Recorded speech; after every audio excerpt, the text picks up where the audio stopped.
ಕೋರ್ಟ್ನಲ್ಲಿ ಕಣ್ಣೀರು ಹಾಕಿದ ರನ್ಯಾರಾವ್ ಹಲ್ಲೆ ಮಾಡಿದ್ರಾ ಅಂತ ಹೇಳಿ ನ್ಯಾಯಾಧೀಶರು ಪ್ರಶ್ನೆಯನ್ನ ಮಾಡ್ತಾರೆ. ರನ್ಯಾರಾವ್ಗೆ ಈ ಪ್ರಶ್ನೆಯನ್ನ ಕೇಳ್ತಾರೆ ನ್ಯಾಯಾಧೀಶರು. ಹಲ್ಲೆ ಏನಾದರೂ ಆಯ್ತಾ ತಮ್ಮ ಮೇಲೆ ಅಂತ ಹೇಳಿ. ಆಗ ಕೋರ್ಟ್ನಲ್ಲಿ ಗಳಗಳನೆ ಹತ್ತಿದ್ದಾರೆ ರನ್ಯಾರಾವ್ ಅನ್ನೋ ಮಾಹಿತಿ. ಕೋರ್ಟ್ನಲ್ಲೇ ಕಣ್ಣೀರನ್ನ ಹಾಕಿದ್ದಾರೆ. ಇವತ್ತು ಕಸ್ಟಡಿ ಅವಧಿ ಅಂತ್ಯವಾದ ಹಿನ್ನೆಲೆಯಲ್ಲಿ ರನ್ಯಾರಾವ್ರನ್ನ ಕೋರ್ಟ್ಗೆ ಹಾಜರುಪಡಿಸಲಾಗಿತ್ತು.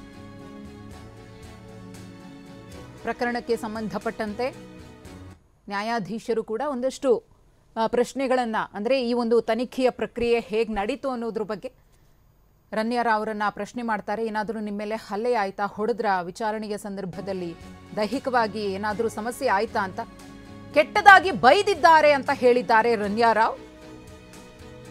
ನಾನು ಎಮೋಷನಲಿ ಬ್ರೋಕ್ ಆಗಿದ್ದೀನಿ, ಭಾವನಾತ್ಮಕವಾಗಿ ನಾನು ಈಗ ಒಂದಷ್ಟು ಸಮಸ್ಯೆಗಳನ್ನು ಎದುರಿಸಿದ್ದೀನಿ, ನನ್ನ ಮನಸ್ಸು ಒಡೆದು ಹೋಗಿದೆ ಅಂತ ಹೇಳಿ ರನ್ಯಾರಾವ್ ನ್ಯಾಯಾಧೀಶರ ಮುಂದೆ ಕಣ್ಣೀರು ಹಾಕುತ್ತಲೇ ಒಂದಷ್ಟು ವಿಚಾರಗಳನ್ನ ಹೇಳ್ತಾ ಇದ್ದಾರೆ.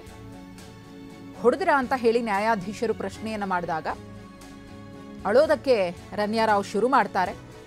ಅದಾದ್ಮೇಲೆ ಸುಧಾರಿಸ್ಕೊಂಡು ನನಗೆ ಕೆಟ್ಟದಾಗಿ ಬೈದಿದ್ದಾರೆ ವಿಚಾರಣೆಯ ಟೈಮ್ನಲ್ಲಿ, ಆ ಮಾತುಗಳಿಂದ ನನ್ನ ಮನಸ್ಸಿಗೆ ತುಂಬಾ ಘಾಸಿಯಾಗಿದೆ, ಎಮೋಷನಲಿ ನಾನು ಬ್ರೋಕನ್ ಆಗಿದ್ದೀನಿ. ಇದು ರನ್ಯಾರಾವ್ ನ್ಯಾಯಾಧೀಶರ ಮುಂದೆ ಹೇಳಿದಂತಹ ಒಂದಷ್ಟು ಮಾತುಗಳು. ಇನ್ನೊಂದಷ್ಟು ವಿಚಾರಗಳ ಬಗ್ಗೆ ಕೋರ್ಟ್ನಲ್ಲಿ ವಾದ ಪ್ರತಿವಾದ ನಡೆಯುತ್ತೆ. ಅದಾದ್ಮೇಲೆ ರನ್ಯಾರಾವ್ ಭವಿಷ್ಯ ಏನಾಗುತ್ತೆ ಅನ್ನೋದು ಕೂಡ ಗೊತ್ತಾಗುತ್ತೆ. ತಲೆಗೆ ಸುತ್ತಿಗೆಯಲ್ಲಿ ಹೊಡೆದಂತೆ ಪ್ರಶ್ನೆ ಮಾಡಿದ್ದಾರೆ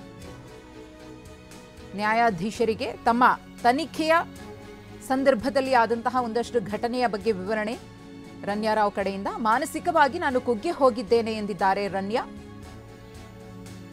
ತಲೆಗೆ ಸುತ್ತಿಗೆಯಲ್ಲಿ ಹೊಡೆದಂತೆ ಪ್ರಶ್ನೆ ಮಾಡಿದ್ದಾರೆ. ಅಧಿಕಾರಿಗಳ ತನಿಖೆಯ ವೈಖರಿ ಹೇಗಿತ್ತು, ಅದರಿಂದ ತಮಗೆ ಏನೆಲ್ಲ ಸಮಸ್ಯೆ ಆಯಿತು ಅನ್ನೋದನ್ನ ನ್ಯಾಯಾಧೀಶರ ಮುಂದೆ ರನ್ಯಾರಾವ್ ಹೇಳ್ತಾ ಇರುವುದು.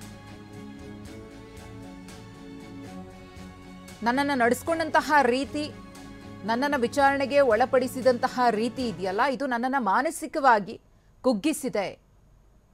ಎಮೋಷನಲಿ ನಾನು ತುಂಬ ನೋವುಂಡಿದ್ದೀನಿ.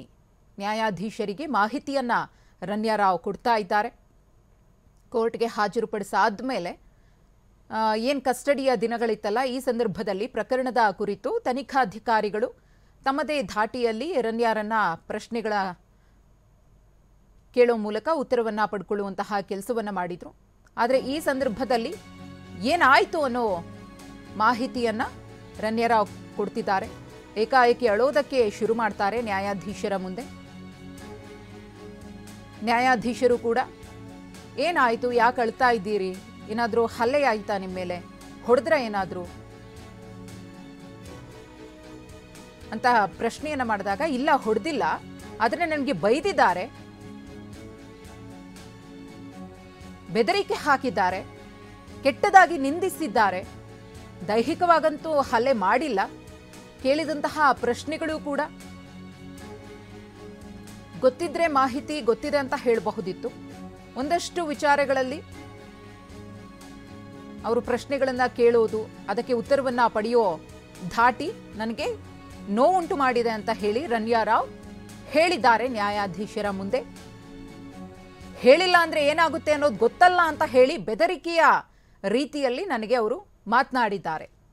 ಇದು ನನಗೆ ಎಲ್ಲೋ ಒಂದು ಕಡೆ ಭೀತಿಯನ್ನು ಉಂಟು ಮಾಡಿತ್ತು, ಭಯವನ್ನು ಉಂಟು ಮಾಡಿತ್ತು, ಮಾನಸಿಕವಾಗಿ ನನ್ನನ್ನು ಕುಗ್ಗಿಸ್ತು, ಸಂಪೂರ್ಣವಾಗಿ ನಾನು ಬಿದ್ದು ಹೋಗಿದ್ದೀನಿ. ಇದು ರನ್ಯಾರಾವ್ ಉತ್ತರ ನ್ಯಾಯಾಧೀಶರ ಪ್ರಶ್ನೆಗೆ. ತನಿಖೆಯ ಸಂದರ್ಭದಲ್ಲಿ ಆ ಒಂದಷ್ಟು ದಿನಗಳು ಕಸ್ಟಡಿಯಲ್ಲಿ ಇದ್ದಾಗ DRI ಅಧಿಕಾರಿಗಳು ಹೇಗೆ ನಡೆಸ್ಕೊಂಡ್ರು ಅನ್ನೋದ್ರ ಬಗ್ಗೆಯೂ ಕೂಡ ನ್ಯಾಯಾಧೀಶರು ಪ್ರಶ್ನೆಯನ್ನು ಮಾಡ್ತಾರೆ. ಅದೇ ರೀತಿಯಾಗಿ ಇಲ್ಲೂ ಕೂಡ ನ್ಯಾಯಾಧೀಶರು ರನ್ಯಾರ ಕಂಡೀಷನ್ ಅನ್ನು ನೋಡಿ, ಆಕೆಯ ಪರಿಸ್ಥಿತಿಯನ್ನು ನೋಡಿದಾಗ ಒಂದಷ್ಟು ಪ್ರಶ್ನೆಗಳನ್ನು ಹಾಕಿದ್ದಾರೆ.